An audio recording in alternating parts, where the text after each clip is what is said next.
what we're going to look at this afternoon is Britain in 1920. And what I'm going to ask you to do first of all is step back in time, and we're going to go back 100 years. So if you were alive in 1920, this would be your king. This is King George V, and he was king from 1910 until 1936. And to show you how long ago this was, he was Queen Victoria's grandson. So he was closer to Queen Victoria than we are now. So, than we are to him, sorry, I apologise. David Lloyd George was the Prime Minister who led the country. If you've heard of Boris Johnson in the last few days, this is who David Lloyd George was in 1920. If you liked him and you approved of his policies, you called him the Welsh Wizard. If you didn't like him, he was known as the Goat. He was quite a divisive character, but he led the country at this time. But anyway, as a child, that probably wouldn't have bothered you. What you might have been interested in is where you lived. So in 1920, if you were very wealthy, you would have lived in a nice large house like this. This is Garsington Manor, that was owned by a lady called Ottiline Morell, and she was renowned for entertaining. So people spent happy weekends at her house, and they had running water and electricity and all sorts of mod cons that you would find in a wealthy person's house. This was a slightly more standard house. You were quite lucky, though, if you got one of these. After the war, the government decided that for all the soldiers who'd fought in the First World War, who'd come back and had a very hard 4 years, they needed better places to live. So they began building new houses, and these are basically the start of council houses. Before that, the government didn't help you with your housing. If you couldn't afford it, you didn't have anywhere to live. So this style of house was built on the edge of towns and cities. These houses were posh. They had 3 bedrooms, and they had a flushing toilet, which was incredibly rare. Before that, or if you lived elsewhere, you would probably share an outside toilet with a number of other houses. The government, though, couldn't afford to build many of these houses. So the majority, or most of the population, lived in houses like these. So the house or the White House, which appears on your left, I think, are some miners' cottages. I'm guessing in Wales or possibly in the north of England, but you can see they're run down. People have got their washing hung out. Families would have shared a bedroom. You may have even had more than one family living in a house. There was no running water, no electricity. So, for example, when it got dark, you simply had to go to bed because candles and oil lamps were just too expensive. The house on the right, or the houses on the right, are a very typical street in a city, very narrow, terraced houses that faced one another. Again, multiple families in a house, possibly, very poor living conditions. On to transport. So if you looked on the roads around these houses, you would have seen a lot of people walking or bikes, because most people worked in the same town or city or village that they lived in. But cars were starting to appear on the road. So in 1920, a car was still very expensive. It probably would have cost what one person earned in a whole year. But the people who made them in factories were starting to understand how they could make them cheaper and quicker. So they did start to go down in price. And by the mid-1920s, there were about 500,000 cars on the road, which is nowhere near as many as today. But it change for people. At this point as well, in 1920, there were no petrol stations. You had to have your petrol in a can. The first petrol station would only appear in 1920. City, you would have got around by a bus. Buses mostly had an engine now, but you could still see buses that were pulled by. You'll notice that on the top It's open roof, and it was slightly cheaper to sit on the. Obviously, you would have got cold and wet in the rain. If you wanted to move around between towns and cities, you would have used a steam train. We obviously don't see very many of these now, but this was the only sort of train at the time. They moved huge numbers of people. The 19th was the point where the railways were moving most people ever in the history of the railway. If you went on holiday to British seaside, which almost everybody did, if you could afford it, you would travel by train.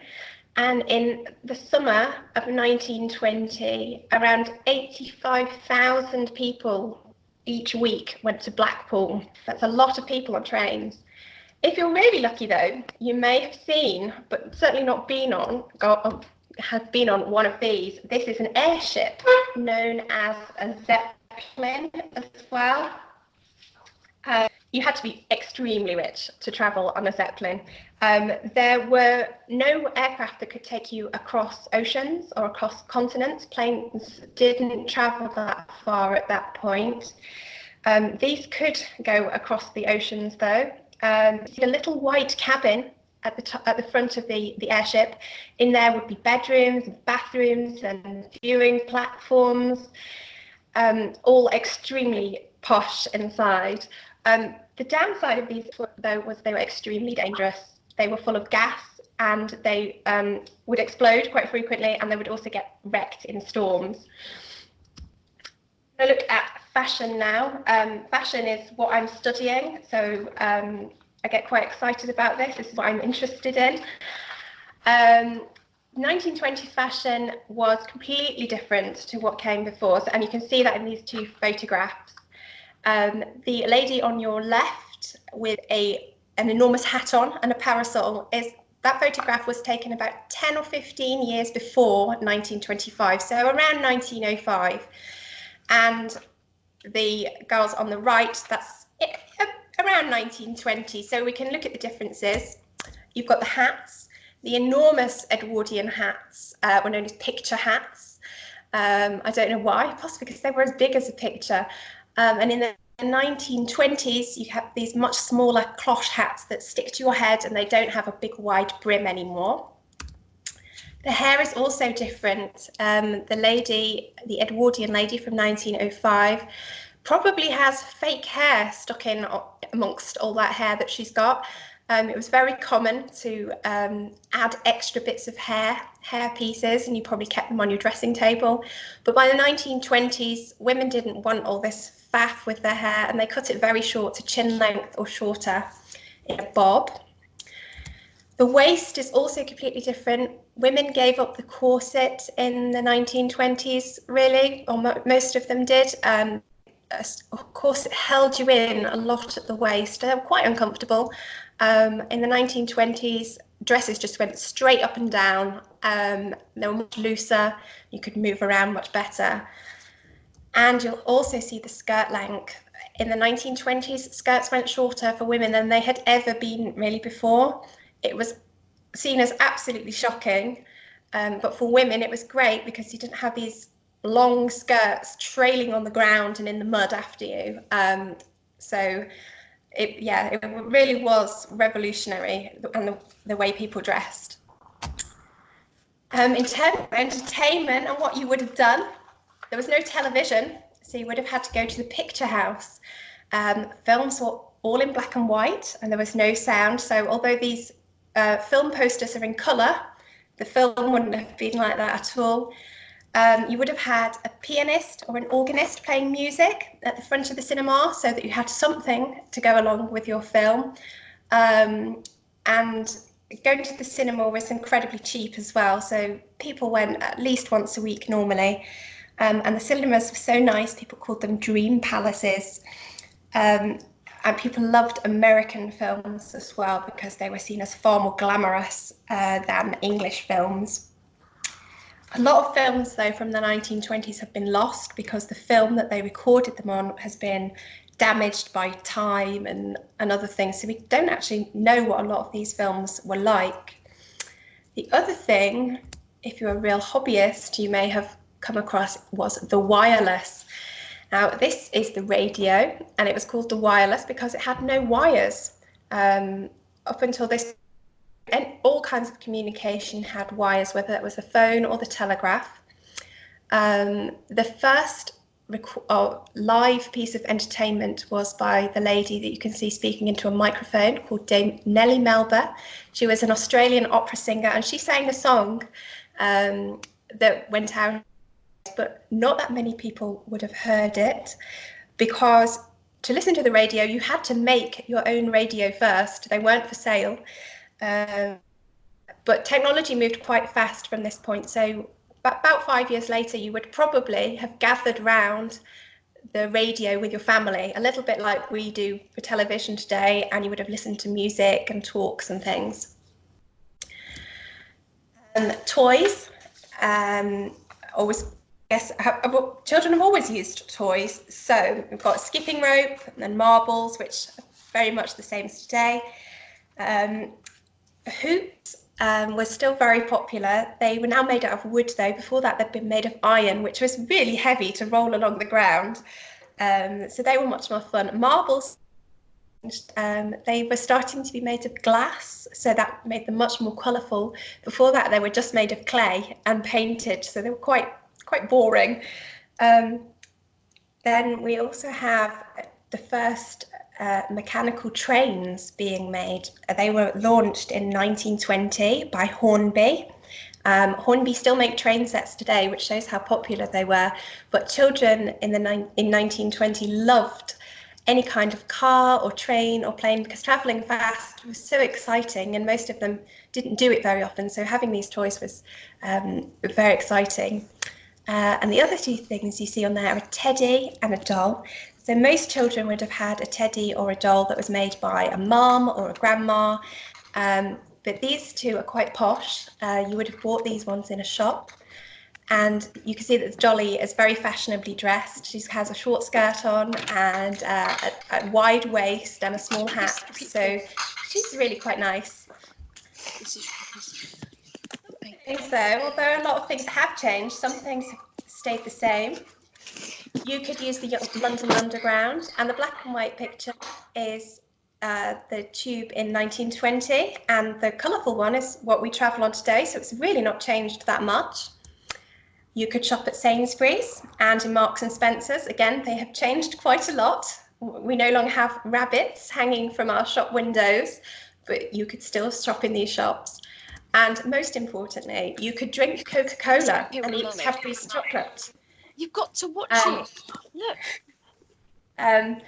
Which were becoming, Cadbury's had been around for a while, and so had Coca-Cola, but they were really coming over to the UK at this point. And now we're going to go back forward in time to 2020, which I think, even though you're stuck at home, is a little bit more exciting. And off we go. We're back in 2020, which is a little more colourful and we've got a bit more technology and things now. So, if anyone has got any questions, I am more than happy to take them. If you write them, you can write them in the side, and if there's only a few questions, I don't mind putting you on video. No. What is it? I can see that Polly is currently typing something. So, why did they hang the rabbits from the windows? That was just how you bought your meat. We're very used to having meats cut up and put in packets in supermarkets. You didn't do that at the time. All bits of meat were eaten because people didn't have very much money. And rabbits were very popular because they were easy to shoot and all around the countryside. You would buy a whole rabbit and cook the whole thing.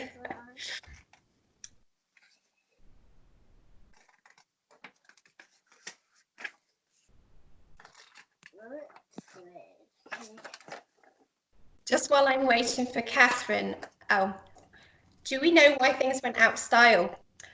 Well, I guess you have to say that things went out of style because things always are. If you think about things that were popular even a couple of years ago, we don't necessarily like them in the same way.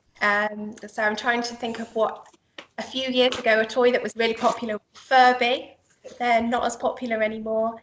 And the things that you like today, so if you've got Anna and Elsa dolls, for example, that will change. There will be new films, and in 10 years' time, they won't be popular anymore. I hope that answers the question.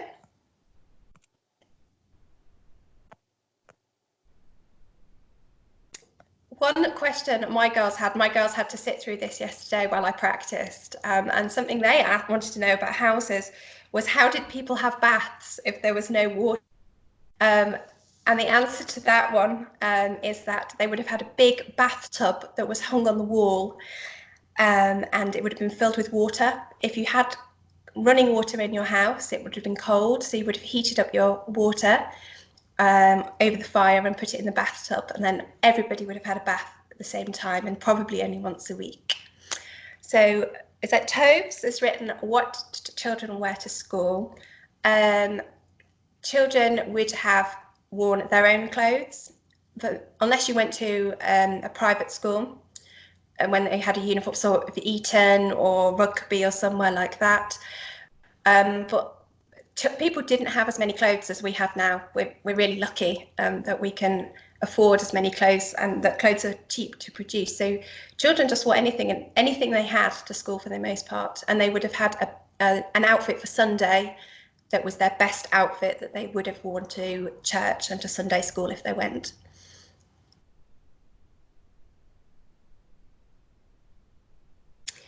Oh, hi Phoebe.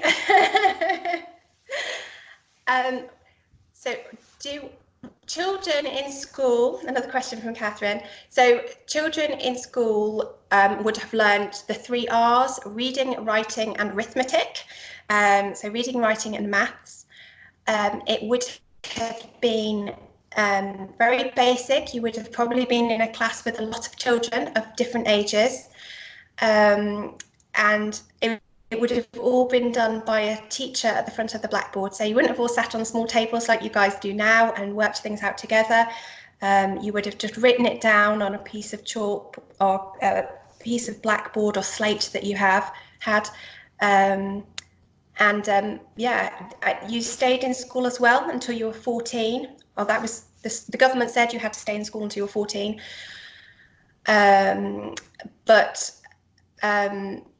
a lot of children didn't, because families didn't have very much money, so people sort of sent their children out to work, and they would go into school when they could, but not very many people stayed on beyond 14. How expensive were schools? Compared to today, private school, or normal schooling was free. So state schools had already come into existence. If you went to a private school, they were, compared to today, relatively cheap. So a middle-class family would always send their children to private school. Why did children have Sunday school? Sunday school normally followed church, and people were a lot more religious. Christianity was a lot more popular in the 1920s.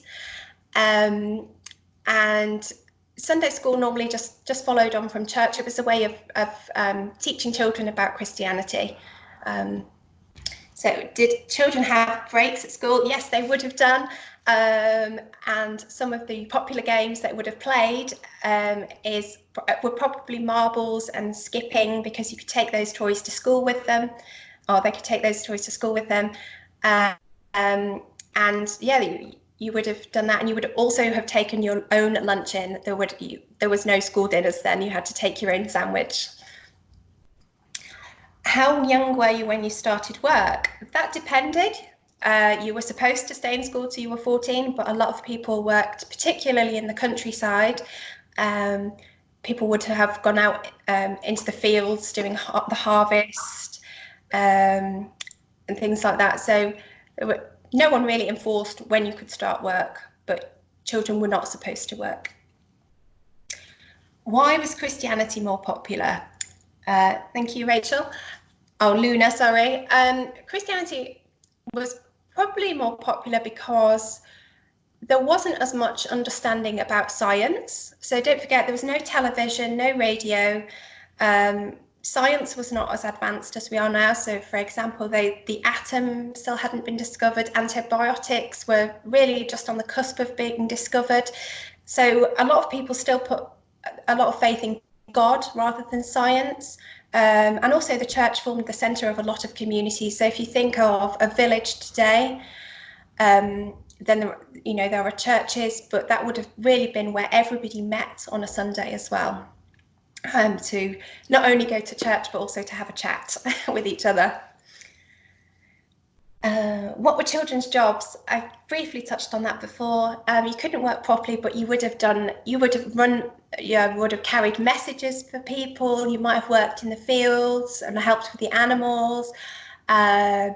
You might have looked after, even unpaid work, you might have looked after the younger children in your family as well. The art at the time was the main one that we know today. Hi, Anna, is Art Deco. I don't have any pictures I can just quickly flash up to show you. So Art Deco was, again, very, very new. It's very smooth, clean lines. And even today, it looks very modern. If you're particularly interested, Anna, I can probably find you some pictures and send them out to you. And you can have a look at what Art Deco looks like. What time did children start and end school? I don't know. I guess it would have been very similar to today, 9 o'clock to 3 o'clock. And one of the reasons we have the long summer holidays even now is because the children would have been in the countryside, especially, would have been required in the fields over harvest time. So that's why, and in the run up to harvest time. So that's one of the reasons why we have a long summer holiday. It's not so that we can all jump on a plane and go away, I'm afraid. How did children get enough education? They didn't. Really, children were not educated in the same way as they were today. A lot of people would only go on to work in factories and manual jobs. So they weren't, once they'd left school, a lot of them would never really need to read and write again. They obviously weren't using computers or anything like that. So my grandma, for example, she was actually born in 1924. But she left school at 14, and one of her proudest things is that she always got her spellings right. But you would just, it was very, very basic learning that you got. And she would often be called to the front of the class to read instead of the teacher. This is my grandma, because the teacher would be doing other things. So cameras were still very big, and they would took black and white photographs. People were starting to take up photography as a hobby. So if you were rich enough, you could buy your own little camera to take around with you. And there are some really nice photographs of people in the 1920s that were taken by family members. And so it's the first time we start to see people sort of in their family sort of situations. Did the children wear uniforms? No, they didn't. As I said before, they wore whatever they had, really, because they didn't have that many clothes. One thing that is definitely different, though, is that girls and women never wore trousers. If you wore trousers, you would have been laughed at, probably in the street. It was only in about 1940 where wearing trousers became acceptable. The worst punishment, I guess, is that in school you would have been caned if you were naughty, and a cane was a long stick. and you would have been hit with it. You would have hit people on the hands or on the back of the knees, or even the bottom. It wasn't particularly nice, obviously.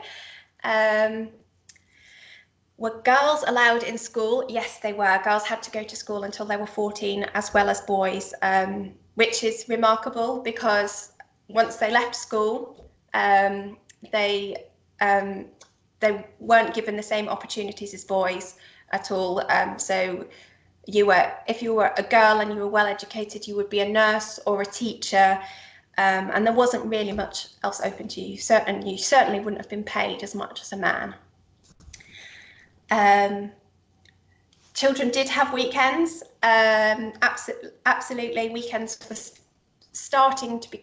Oh, it wouldn't have been a full weekend. It was probably only Sunday, really, because most parents still worked 6 days a week as well. But yes, they absolutely had days off school. What do people eat? I'm gonna have to wrap up in a minute because this has gone on far longer than I thought. I apologize. So thank you for being so patient.